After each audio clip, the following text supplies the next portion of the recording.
Bienvenidos una vez más a La Hora del Octágono, el podcast oficial de MMA Hispania, en el que durante los próximos minutos hablaremos de los resultados de UFC Estocolmo y además haremos un repaso de las últimas noticias del mundo de las artes marciales mixtas, así como una previa de UFC 238 que tendrá lugar el próximo fin de semana. Aquí empieza La Hora del Octágono. Y tras varias semanas de parón por falta de combates, por fin tenemos una nueva cartelera de la UFC y es que ayer la UFC regresó a Estocolmo con una gran cartelera principal. En el combate estelar, Anthony Smith logró regresar de esa derrota entre Jon Jones y venció a Alexander Gustafsson por sumisión, un mataleón precioso en el cuarto asalto. Un Anthony Smith que fue el luchador más activo durante todo el combate, que estuvo presionando y tratando de conectar grandes crochets desde el principio del combate ante un Alexander Gustafsson que en los primeros dos asaltos parecía que estaba un poco más tentativo a lanzar golpes, sobre todo trataba de estar a la contra de los grandes golpes que lanzaba Smith, pero que tuvo un gran tercer asalto en el que logró conectar grandes golpes. Pero en el cuarto asalto, Anthony Smith, tras una serie de intentos de derribo, finalmente logró encaramarse a la espalda de Gustafsson, introducir los ganchos y finalmente conseguir el mataleón en el cuarto asalto. Se convierte así en una racha de 2 derrotas consecutivas para Alexander Gustafsson, que también había perdido el pasado diciembre contra Jon Jones, y veremos qué depara su carrera a partir de ahora. Dijo que si no lograba vencer a Anthony Smith, muy posiblemente su carrera estaría en el aire o al menos consideraría retirarse, y veremos qué es lo que anuncia durante las próximas semanas. También en esa misma cartelera tuvimos un gran combate, un gran minuto de combate, porque Alexander Rakic logró vencer a Jimi Manuwa en el primer minuto del primer asalto por un KO impresionante, una muy buena patada alta de izquierda que dejó noqueado a Manuwa desde el principio. Así Rakic logra encarrilar una racha de 4 combates consecutivos y se convierte en uno de los luchadores principales también en esta división del peso semi completo. También en la cartelera principal, Makwan Amirkhani logró vencer a Chris Fishgold por sumisión, una anaconda en el segundo asalto, en un combate en el que parecía que Fishgold no quería el intercambio que proponía Amirkhani y que finalmente tras luchar contra una serie de derribos de Fishgold, logró encajar esa anaconda y persiguió de forma prácticamente cómica a Fishgold para finalmente conseguir esa sumisión. Además, en la cartelera principal, Christos Giagos logró vencer a Damir Hadzovic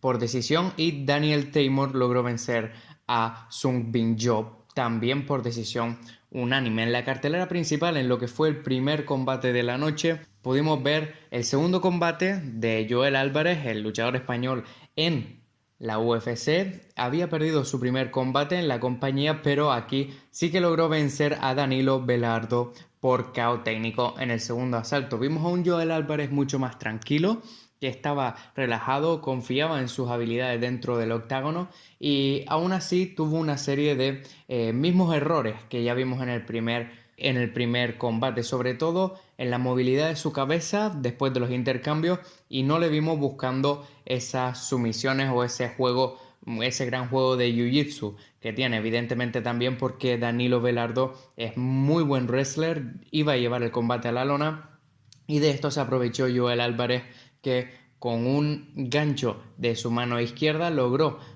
afianzar a Belardo en la lona y por KO técnico en el segundo asalto se alzó con la victoria. También encontramos victorias de Lina Landsberg contra Tonya Avenger, Leonardo Santos contra Stevie Ray, Frank Camacho contra Nick Hein, Bea Malecki contra Duda Santana y Devin Clark contra Darko Stosiak,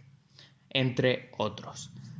En general, UFC Estocolmo fue una cartelera muy entretenida en la que pudimos ver una serie de luchadores de todos los tipos y sobre todo grandes prospectos en distintas divisiones, pero sobre todo en la división del peso semicompleto de aquí a un futuro.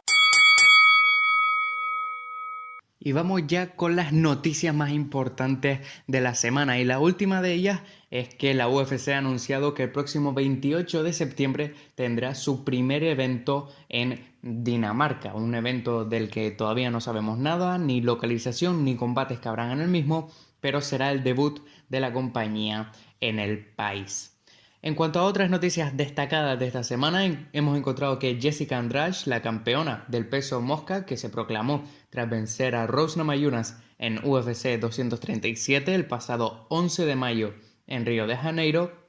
ha sido robada, ha sido asaltada. Una serie de atracadores le hicieron parar, le robaron el coche, sus teléfonos, pasaportes y todo el dinero que se encontraban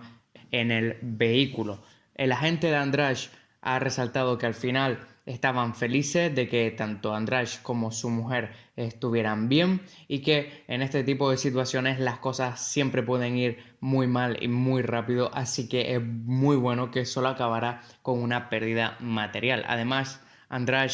abogaba a que y colgaba una serie de fotos de su coche a través de sus redes sociales por si alguno de sus compatriotas brasileños lo podían ver y le podían alertar para ayudar a encontrar sus pertenencias. En otras noticias hemos encontrado que Yoel Romero finalmente, tras haber dado positivo hace un par de años por un suplemento que estaba contaminado de la compañía Gold Star Performance, recibirá una retribución de 27,5 millones de dólares después de haber ganado un juicio en el que se disputaba la limpieza de los productos de Gold Star. Evidentemente deberemos esperar durante los próximos meses para saber si este será finalmente el pago que recibirá Romero, ya que la compañía no tiene esos 27 millones y lo más seguro es que este caso le haya hecho entrar en bancarrota, pero ha servido y servirá siempre para aclarar que Romero no tuvo nada que ver en su positivo por USADA y evidentemente expresó su felicidad a través de las redes sociales diciendo que Dios es siempre bueno y le agradecía el trabajo a su equipo First Round Management. Romero regresará al octágono el 17 de agosto en UFC 241 y se enfrentará finalmente, y si el combate no es cancelado antes, contra Paulo Costa. El evento tendrá lugar en el Honda Center de Anaheim, California y tendrá como combate estelar a Daniel Cormier contra Stipe Miocic. Y otro combate estelar que ha sido anunciado muy recientemente es el de UFC Sacramento y en el cual será la primera campeona del peso pluma, Germaine de Randamie, que se enfrentará a Aspen Ladd en el combate estelar. De Randamie no ha perdido desde 2013 cuando perdió contra Amanda Nunes y desde entonces logró vencer a Holly Holm en UFC 208 para convertirse en la primera campeona del peso pluma de la UFC, aunque posteriormente fue despojada del título y decidió la división para seguir compitiendo, donde actualmente es la contendiente número 1. Se enfrentará a Aspen Ladd, que ha logrado encarrilar un récord de 5 victorias y ninguna derrota en invicta y además ganar sus primeros 3 combates en la UFC. El más reciente fue ante Sijara Eubanks en UFC Rochester. Pero además para esa cartelera tendremos un gran regreso, ya que Uriah Faber regresará al octágono para enfrentarse a Ricky Simón. Faber se había retirado en 2016 después de haber vencido a Brad Pickett por decisión, pero según Dave Meltzer, Faber se enfrentará a Simon en una cartelera que tiene grandes combates como Josh Emmett contra Mirsad Bektic, Cynthia Calvillo contra Liviana Renata Souza o Darren Elkins contra Ryan Hall. Y la semana que viene tendremos por fin un nuevo pay-per-view de la UFC y va a ser uno de los más intrigantes del todo el año. Y es que Henry Cejudo tratará de convertirse en el siguiente campeón en 2 divisiones de forma simultánea. El campeón del peso mosca subirá al peso gallo para enfrentarse a Marlon Moraes por el título que ahora mismo está vacante. Cejudo ha logrado encarrilar una racha de 4 victorias consecutivas, 2 de ellas por finalización, después de haber encajado su última derrota contra Joseph Benavidez en 2016. Wilson Hayes, Sergio Pérez, Demetrious Johnson o TJ Dillashaw han sido sus últimas víctimas en el octágono, mientras que por su parte Marlon Moraes tratará de convertirse en el campeón de la UFC después de haberlo hecho en otras compañías, y desde que llegó a la UFC tan solo ha perdido un combate que posteriormente en una revancha pudo resarcirse de esa primera derrota. Ha logrado encarrilar desde esa derrota una racha también de 4 victorias consecutivas contra John Dodson, Aljamain Sterling, Jimmy Rivera y Rafael Assunção. Todas ellas han sido prácticamente las últimas 3 por finalización en el primer asalto, y veremos qué es lo que logra hacer contra Henry Cejudo. Son dos luchadores muy explosivos que pueden aguantar los 5 asaltos sin ningún tipo de problema, y va a ser uno de los combates más técnicos y más rápidos que veremos en esta división. Pero además, en la cartelera también tendremos la primera defensa del título por parte de Valentina Shevchenko, que después de haber vencido a Joanna Jędrzejczyk en UFC 231 para alzarse con el título del peso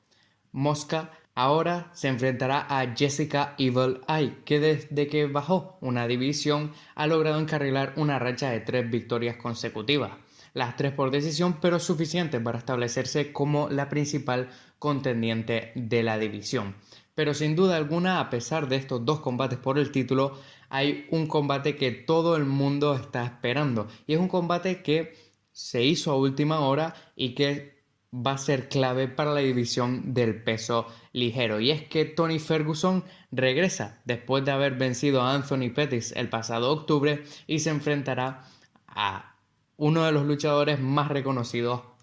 en todo el mundo, en Donald Cerrone. Un Donald Cerrone que viene de haber vencido en mayo nada más a Al Iaquinta por decisión en un combate en el que demostró que su bajada de peso de nuevo al peso ligero no es mera casualidad y que se encuentra ahora en una de las mejores formas de su carrera. Veremos quién se alza campeón, quién de los dos podría ser el siguiente contendiente, evidentemente después de Dustin Poirier, para Khabib Nurmagomedov, si es que este logra unificar los títulos y seguir siendo el campeón para cuando se enfrenten contra uno de estos dos. Pero además UFC 238 tiene una cartelera muy interesante. En la cartelera estelar también encontramos a Jimmy Rivera contra Peter Yan, a Taito Ibasa contra Blagoy Ivanov, y un combate que también va a ser clave para su respectiva división. Y es que Tatiana Suárez se enfrentará a Nina Ansaroff, y será un combate que podría decidir cuál será la siguiente contendiente para la división del peso paja. Y además tendremos combates como Karolina Kowalkiewicz contra Alexa Grasso, que es un gran salto en el calibre del oponente para Grasso, o Ricardo Lamas contra Kelvin Kattar, además de Joan Calderwood contra Caitlin Chukagian. Toda la información de UFC 238, además de las últimas noticias de las artes marciales mixtas, estarán disponibles la semana que viene en mmahispania.com, además de nuestro típico análisis en nuestro canal de YouTube. Pero hasta aquí llega esta hora del octágono. Yo soy Adrián García, redactor y editor de mmahispania.com, y esto ha sido La Hora del Octágono.